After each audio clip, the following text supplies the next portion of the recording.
Hey everyone, welcome back here to NHL Hockey News Sports. Today we're talking about the Vancouver Canucks. Whose fault is it for this losing season they have had this season? Is it the goaltending or the defense? We're going to break that down right into this video. Is it goaltending or is it the defense that is making this team awful this season? So let's get into it. Of course, the GM right now is Jim Benning and head coach Travis Green. We'll see if that changes by the end of the season. I know they wanted to sign Travis Green to that extension. I know they did that. Is that a good idea? Who knows? We'll see. But let's get into the defense and the goaltending. Starting off with the defense for the Canucks, really.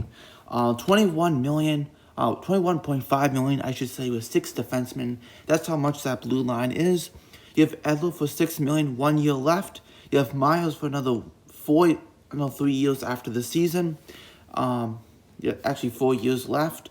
Schmidt, 5 years left at his $5.95 million contract. 1 year left by Jordy Ben.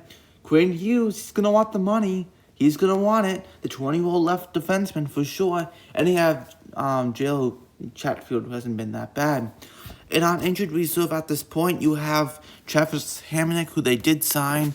And how much did he do? 2 points in 5 games, plus minus of equal. And, he didn't make much of a difference really out there, even though he was really getting out there and he got injured. Look at that. But let's get into defense now. Starting off with Alexander Edler. How has he done? Now, of course, Edler's 34, 1 year left. He's been one of the stable defensemen, been a Canuck his whole career. Absolutely. In 14 games, 0 goals, 4 assists, 4 points, -2. Expect the minuses to be high here for these Canucks, okay? On the blue line, they're not doing well. That plus minus is not going to look nice. It's going to look ugly. Absolutely. Seeing that -2 isn't as bad as probably other ones on the defense core. And Edler's been one of the better defensemen. Probably the best defenseman on the defense-minded defenseman out there for sure.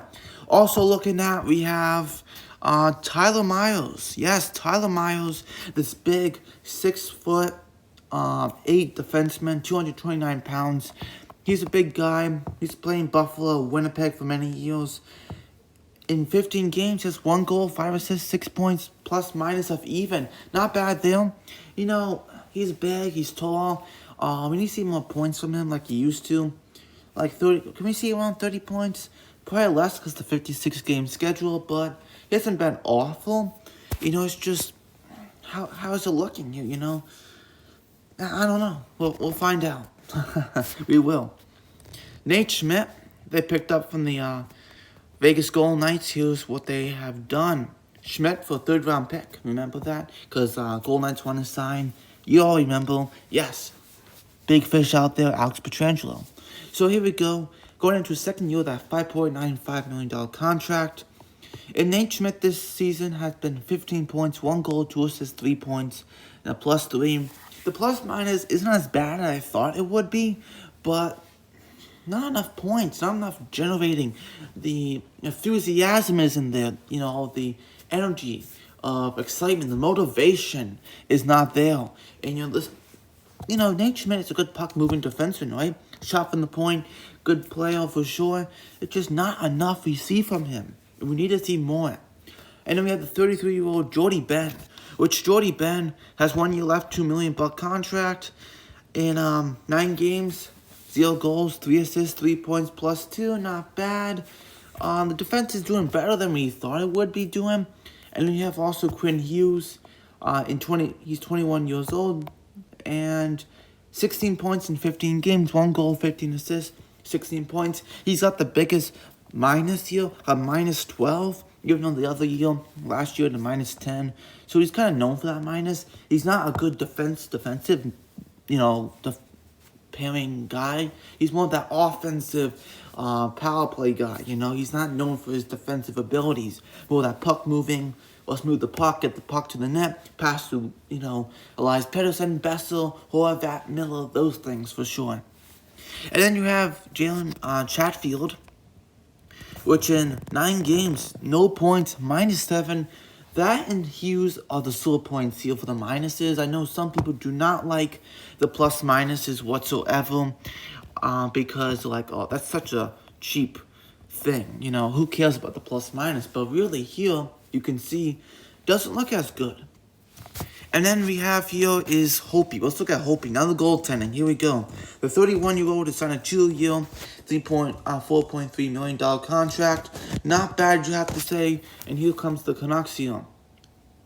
So the Canucks in 7 games at .383 goals against average, a .888 save percentage. You know, is that pleasant to see that? Those stats? No, those are stats you don't want to see. Not for a goaltender, that's not good enough. You know, this is kind of typical from him, kind of all-time low here. I know it's only 7 games, but .383, and you know, it's just the breakaways by the Canucks and the lack of motivation, and you just see players just move right in and score, and it's kind of like, how is that the goaltender's fault? He's all alone. Where's the defense? You know, where are they? You know, that's the thing. Where are they? And is it the part of the goaltender's fault at times? At times. But if you have to make save after save and this and breakaways here and there and the lack of motivation, how are you supposed to win games? Really? How? So let's look at Thatcher Demko, the 25-year-old goaltender. He has a contract ready for next year. He has to get a contract for next year. But in 8 games, he's .381 goals against average, .897 save percentage. He's been a little bit better than this year than Hopi, but he's been very good. Better, not very good, but he's been a tad better than Hopi at times. It just, some of them is just like, I don't know. They just can't compete against the Leafs and the Canadians. And even the Jets, I don't really want against the Jets, but the Senators they can do. No problem, Senators, right? No problem. Of course, Montreal couldn't figure out the Senators, which mind-boggling to me, isn't it? But whatever. And the Canucks really just, they're only going to win against teams that aren't good. You know, against Montreal and the Leafs, and maybe even like we saw against the Flames and Markstrom killing the Canucks. And Toffoli killing the Canucks here and destroying them. And you see that in Tanev also killing the Canucks, losing those players, and they're all on Canadian teams. They're not like they're in the East Division, like the Central Division or the West Division. They're against them. They're going to play themselves. You know, they're going to see Toffoli many times. They're going to see Markstrom many times and Tanev many times. I know I'm leaving out Levo, but he's not as much of an impact as Markstrom, Tanev, and Toffoli has on this group. And, you know, that's the thing that hurts. And paying for bottom 6 players here, like, you know, not even going to get into it. Sutter hasn't been bad. Louis Eriksson, paying him $6 million.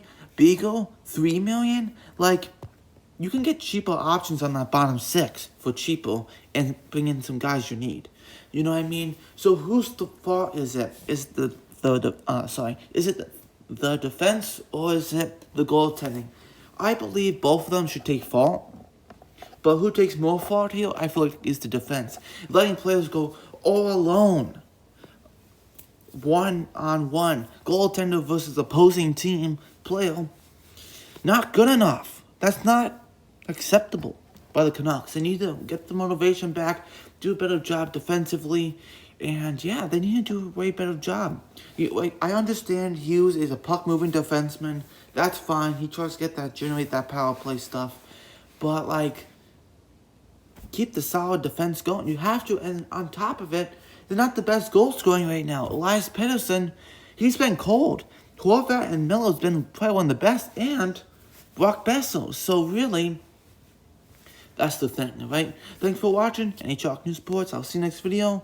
And enjoy your day. I'll see you next video. Like I said, bye.